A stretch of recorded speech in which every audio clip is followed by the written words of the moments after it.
Excellence, Monsieur Lambert Mende, bonjour. Bonjour. Vous êtes ministre de la Communication et des Médias, porte-parole du gouvernement. Au jour d'aujourd'hui, l'actualité est dominée, entre autres, par cette affaire de 26 vrais ou faux éléments FDLR que le Rwanda dit n'est pas être de nationalité rwandaise, qui seraient des Congolais. Quelle est votre réaction à ce sujet? Nous avons la certitude qu'il s'agit de vrais Rwandais. Nous savons que c'est à un niveau subalterne que cette appréciation a été faite. Le gouvernement rwandais, avec lequel notre gouvernement est entré en contact, a fait savoir qu'il avait simplement décidé de prendre le temps d'approfondir les enquêtes s'agissant de très jeunes gens qui ont une mauvaise connaissance de la géographie du Rwanda. Mais nous n'avons aucun doute, ayant interviewé les gens, ayant leur dossier personnel, qu'il s'agit de Rwandais. On ne les a pas renvoyés vers le Congo comme il a été dit hier. Ils sont toujours au Rwanda. Nous avons pris rendez-vous avec nos partenaires du gouvernement rwandais, sous Witten, pour finaliser ce problème. Nous n'avons aucun doute de part et d'autre que nous arriverons à la solution qui consiste à ce que ces 26 Rwandais puissent rester au Rwanda. En tout état de cause, nous ne les aurions même pas accueillis, si tant est qu'on les avait présentés à la frontière, parce que nous sommes sûrs qu'ils sont des sujets rwandais.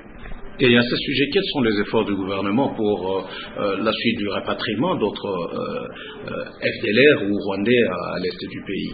Le rapatriement va se poursuivre. Nous avons pour l'instant 2 fers au feu, 2 programmes.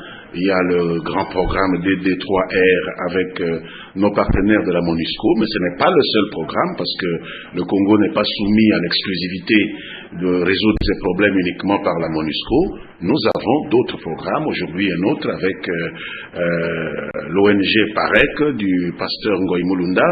Nous sommes tout à fait satisfaits jusqu'aujourd'hui du sérieux avec lequel ce rapatriement s'est effectué. Il y a eu une fausse alerte autour de cette fausse vraie nationalité. Je pense que les choses sont en train de rentrer dans l'ordre. Donc, nous allons poursuivre parce qu'il y a encore 300 FDLR qui sont à Kisenge, qui attendent soit d'être rapatriés, soit d'être délocalisés, peut-être vers un autre pays, ou être présentés à un tribunal s'ils ont des dossiers criminels.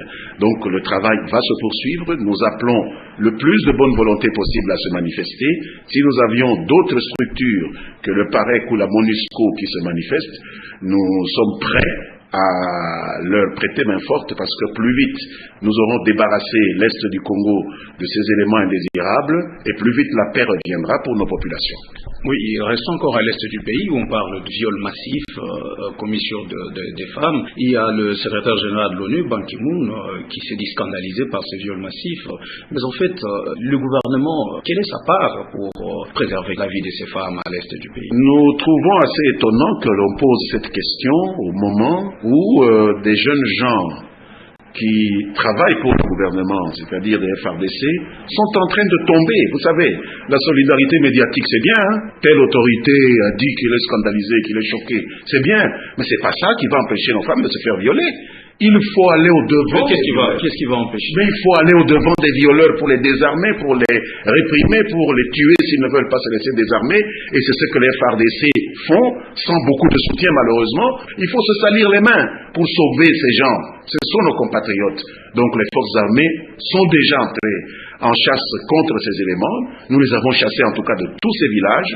Le village de Mpoufi, qui a reçu le plus gros nombre de cas de viol, est aujourd'hui un village hyper protégé. Toute une compagnie des FARDC a été déployée. Nous aimerions qu'on fasse des choses pour ces gens-là, au lieu d'ignorer même les efforts que les FARDC sont en train de consentir. Nous n'avons entendu personne reconnaître que les FARDC ont pu arracher à ces gens tout le bétail qu'ils ont pillé dans 2 villages, qu'ils ont remis aux populations. Les populations se sont exprimées. J'ai des éléments dans les médias congolais où les populations, les chefs des villages ont remercié les FARDC. Il n'y a que les FARDC qui font des choses. Il faut reconnaître cela. C'est le travail du gouvernement, il le fait, il faut le reconnaître. Il faut qu'on cesse de dire partout que le gouvernement ne fait rien alors qu'il est le seul à faire. Vous êtes donc satisfait, vous dites donc satisfait de bien sûr, c'est dans la bonne route. Nous sommes en train de faire tomber même le taux de ces viols. Nous sommes passés de 42 viols par jour à 13. Qui ne serait pas satisfait de cela? Bientôt nous arriverons à 0, c'est notre objectif. Pourquoi ne pas reconnaître cela? Mais on en signale aussi dans les OLE. On continue à nous dire que nous sommes la capitale mondiale du viol, alors que nous sommes probablement à la 30e ou 37e position devant des pays qui, eux, nous accusent d'être la capitale mondiale du viol. Les chiffres que je vous donne concernent aussi bien les Uele, l'Ituri que le nord et le sud Kivu. Oui, l'actualité, c'est aussi, cette fois-ci, à l'ouest du pays, cet autre crash d'avion à Bandundu-Ville, alors que l'autorité de l'aviation civile congolaise est en passe de signer des accords avec l'autorité de l'aviation civile belge. Apparemment, les ciels congolais n'est toujours pas sécurisés. Vous pensez qu'en Belgique, il n'y a jamais d'accident d'aéronef? Ce sont des choses qui arrivent. C'est un accident.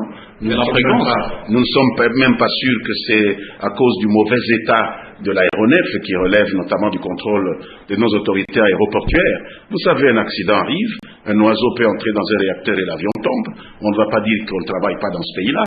Quelque chose peut être arrivé, une erreur humaine, ce sont des choses qui arrivent, imprévisibles. L'accident a pour caractéristique d'être imprévisible. Mais c'est quoi la cause réelle de cet accident selon le gouvernement? Non, il faut attendre l'enquête. Il y a des responsables qui sont sur place du ministère des Transports qui vont nous présenter un rapport. Il sera rendu public en toute transparence. Pour l'instant, nous ne pouvons pas encore privilégier une cause erreur humaine ou défectuosité de l'appareil.